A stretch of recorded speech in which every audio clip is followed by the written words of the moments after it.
श्री हरि शरणं मम श्री कृष्णं शरणं मम। विदुर जे भगवंताची भक्ती करत होते,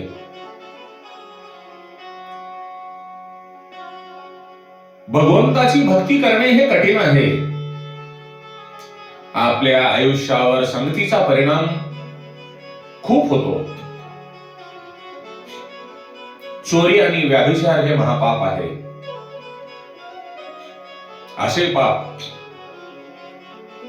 आपला सख्खा भाऊ जरी करत असेल तर त्याचा संगही सोडावा। कोणत्याही मनुष्याचा तिरस्कार न करता त्याच्या पापाचा तिरस्कार करावा।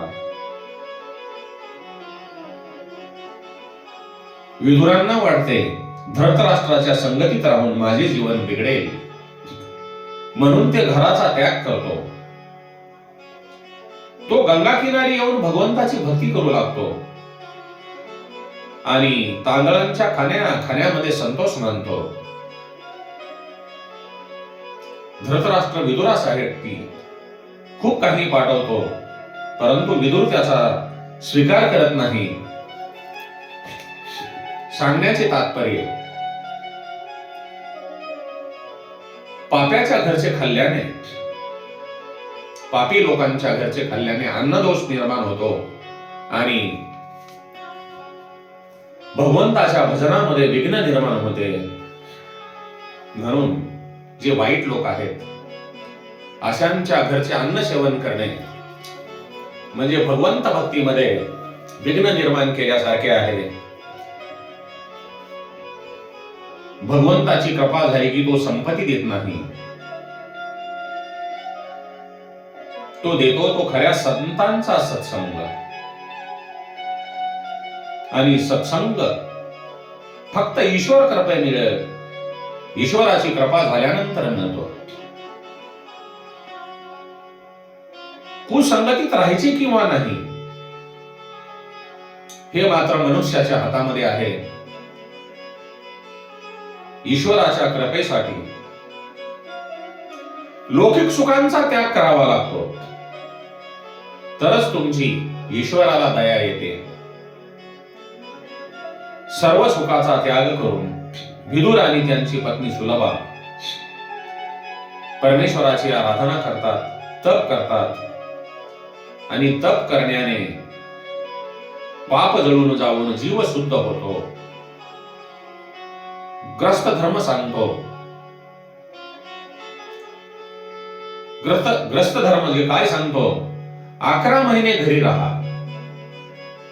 आपण जे वर्षामध्ये 12 महिने आहेत त्या 12 महिन्यापैकी 11 महिने घरी राहा आणि एक महिना पवित्र स्थळी एकांतात राहून चांगल्या तीर्थस्थळावर जाऊन एकांतात राहून बसून तप करा।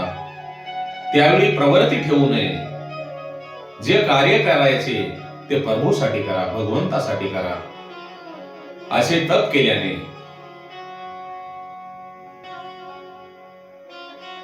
भगवंताला तुमची दया येईल। तप कसे करावयास पाहिजे, त्यासाठी कशाची गरज आहे? तपाचे पहिले अंग म्हणजे आपली जी जीभ आहे त्या जिभेवर अंकुश ठेवा। ज्यांच्या गरजा जास्त तो तप करू शकत नाही। आजच्या जमान्यामध्ये माणसांच्या गरजा खूप वाढल्या आहेत। गरजापायी द्रव्य आणि वेळ या दोघांचाही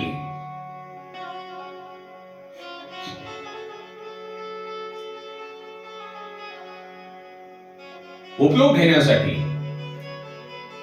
जमा करण्यासाठी वेळ जातो। आपले जे शरीरातील इंद्रिय आहेत या इंद्रियांचा व्यर्थ लाड केल्याने वेळ वाया जातो। म्हणून मनुष्य साधना करत नाही आणि म्हणतो भगवंत माझ्याकडे पाहत नाही। अरे कसा पाहणार? तू त्या भगवंतासाठी काय करतो?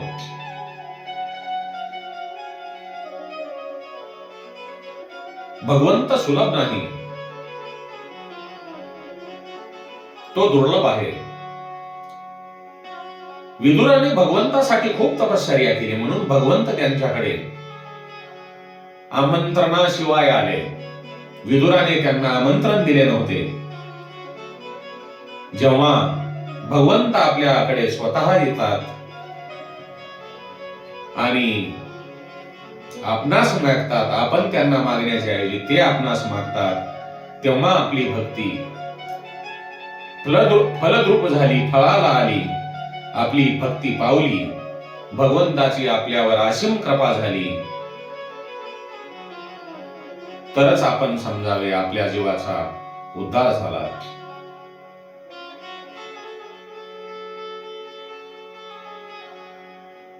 प्रेम असेल तर श्रीकृष्ण म्हणेल मला लोणी दे. प्रेम नसेल तर श्रीकृष्ण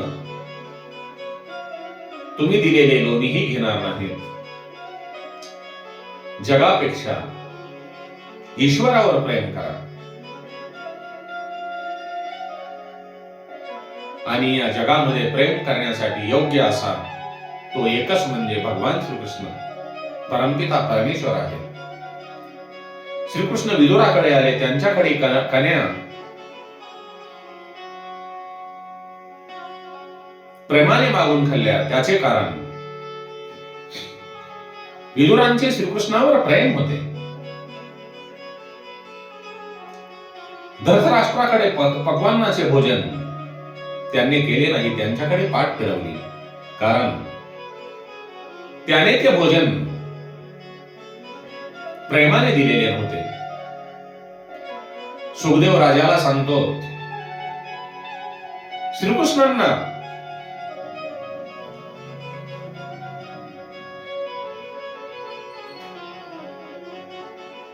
भूक लागली असेल का? नाही. भगवंत नेहमी तृप्त असतात, परंतु ते कौरवांना समजावण्यासाठी गेले होते, पण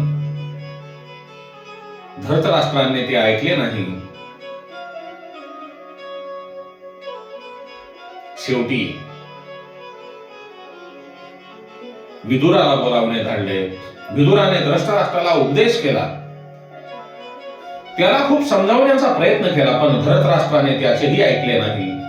विदुराने धृतराष्ट्राला केलेला उपदेश विदुर नीती या नावाने प्रसिद्ध आहे. तो म्हणजे काय? दुसऱ्याचे धन हडप करतो तो धृतराष्ट्र, ज्याला पैशाशिवाय काहीही दिसत नाही, आणि पापी पुत्रावरील प्रेमाने जो आंधळा होतो तो धृतराष्ट्र. आजकाल असे धृतराष्ट्र खूप दिसतात.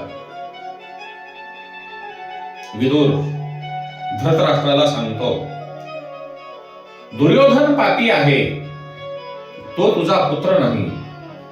तुझे पाप पुत्र रूपाने जन्माला आलेले आहे. तो तुझ्या वंशाचा विनाश करण्यासाठी जन्माला आला आहे. शास्त्रात असे सांगितले आहे की दुराचारी पुत्रामुळे त्यांच्या मातापित्यांना दुर्गती मिळते, आणि पुत्र सदाचारी असेल तर त्याच्या मातापित्यांना सद्गती मिळते. पुत्र जर दुराचारी असेल तर त्याची संगत सोडा आणि मान्य करा की हा माझा पुत्र नाही. आजकालच्या जमान्यामध्ये, या कलियुगामध्ये तरुण वाईट गोष्टी करण्यामध्ये पुढे आहेत. ते पापाला भीत नाहीत. चोरी आणि व्याभिचार ही महापापे आहेत. बापीची पापे क्षम्य आहेत. कित्येक चोरी करणारे वाईट प्रवृत्तीचे लोक तुरुंगात आहेत, आणि काही चोर महालातही आहेत.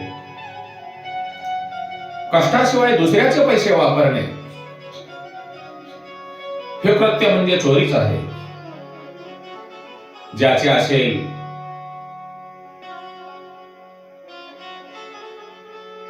त्याचे त्याला न देता मधल्यामध्ये हडप करणे ही सुद्धा चोरीच आहे. उत्तम स्थिती असूनही अतिथीचे योग्य आदरातिथ्य न करणे ही सुद्धा चोरीच आहे. या सर्वात आपण कोठे आहोत यांचा सर्वांनी आकलन करायला पाहिजे, आत्मपरीक्षण करावयास पाहिजे. विदुर धृतराष्ट्रांना सांगतो, अरे धृतराष्ट्रा, आता तरी डोळे उघड. ज्या अर्थी भगवान श्रीकृष्णांनी पांडवांची बाजू घेतली आहे त्या अर्थी विजय पांडवांचाच होणार. धर्मराजा तुझ्या अपराधांच्या क्षमा करण्यास तयार आहे. तो अजात शत्रू आहे. दुर्योधनाचा मोह कमी नाही झाला तर त्यांचा विनाश नक्की होईल.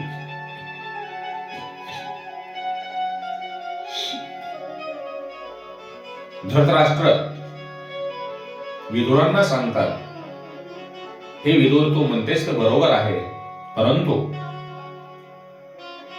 युवराज दुर्योधनापुढे माझे काहीही चालत नाही. त्याच्या पुढे माझे ज्ञान टिकत नाही. बाबांनो, पापाचा बाप लोभ आहे. पापाचा बाप लोभ आहे. पापाची आई ममता आहे. लोभ आणि ममता तुम्हाला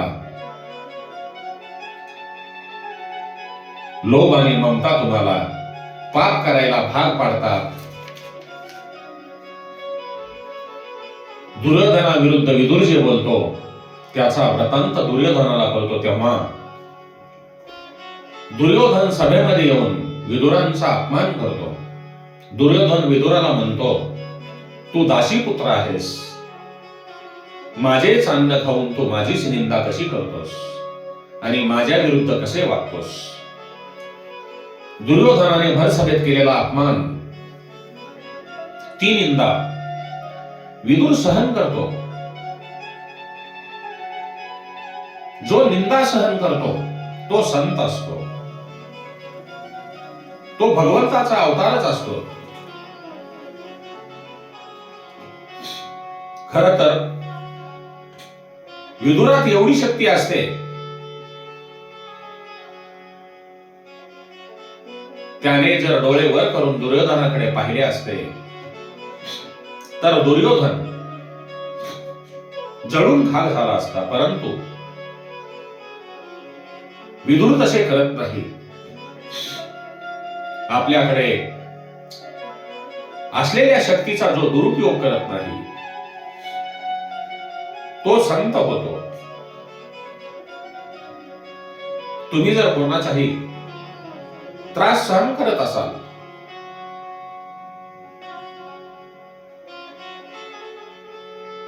तर तुम्ही नक्की संत व्हाल. विदुराने जसे 12 वर्ष तप केले तसे तुम्हीही तप केले तर तुमच्यातही सहन करण्याची शक्ती येईल.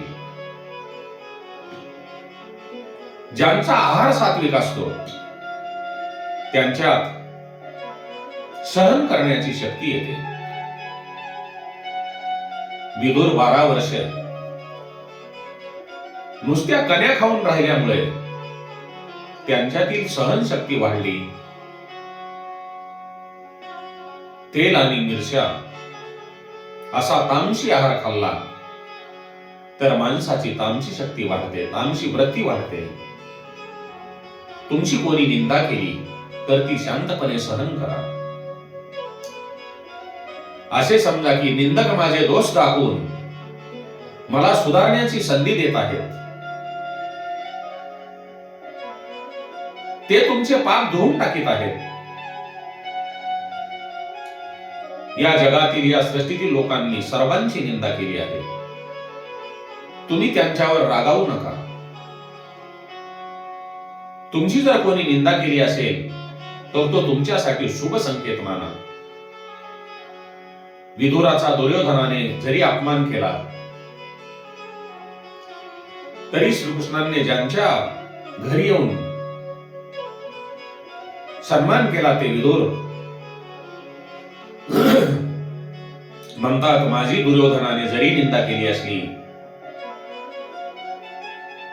तरी त्यांच्या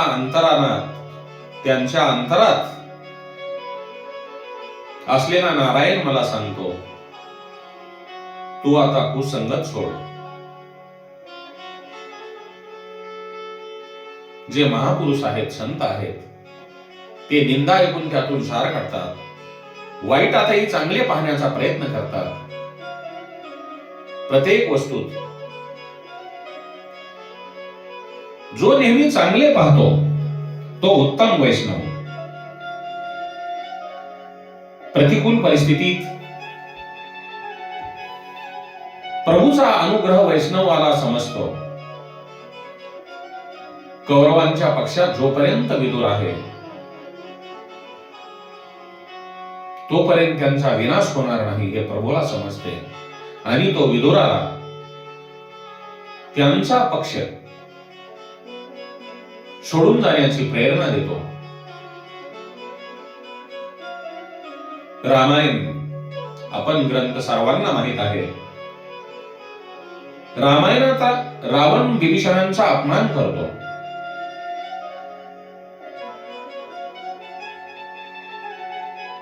भागवतात दुर्योधन विदुरांचा अपमान करतो. बाबांनो, ज्या घरामध्ये एखादा जरी पुण्यशील माणूस असेल तर त्या घराचे कोणीही वाईट अहित करू शकत नाही. पण तो पुण्यशील माणूस जर घराबाहेर पडला की त्या घराची नाश होण्यास सुरुवात होते. विदुराच्या जाण्याने कौरवांचा नाश झाला. जर विदुर हे कौरवांच्या पक्षात असते तर भगवान श्रीकृष्ण कौरवांना मारू शकले नसते, आणि विदुर गेले म्हणून कौरवांचा नाश झाला, आणि विभीषणाच्या जाण्याने रावणाचा नाश झाला. दुर्योधनाचा नाश जवळ आल्यामुळेच तो विदुरांचा अपमान करतो आणि त्यांना घराबाहेर जाण्यास सांगतो आणि आपल्या विनाशाची मुहूर्त मिळवतो. म्हणून आपल्या घरामध्ये जो कोणी सत्संगतीमध्ये राहणारा माणूस असेल तर त्या माणसाची इज्जत करा, त्यांची कदर करा. कारण संतांच्या संगतीमुळे, सत्संगामुळे आपल्या घरामध्ये जो आनंद असतो त्या आनंदी व्यक्तीला जर आपण घराच्या बाहेर काढून दिले तर नक्कीच आपल्या घराचा नाश होण्यास सुरुवात झाली, आणि आपण त्या व्यक्तीला घराबाहेर काढून दिले म्हणजे आपणाला कुबुद्धी सुचली असे समजावे. म्हणून जो भगवत भक्त आहे, भगवंताचे भजन करणारा आपल्या घरातील व्यक्ती, त्या व्यक्तीचा मान सन्मान करा. श्रीराम जय राम जय जय राम. श्रीराम जय राम जय जय राम. श्री हरि शरणं मम. श्री कृष्णं शरणं मम. श्री हरि शरणं मम. श्री कृष्णं शरणं मम. श्री हरि शरणं मम. श्री कृष्णं शरणं मम. ओम नमो भगवते वासुदेवाय. ओम नमो भगवते वासुदेवाय नमः.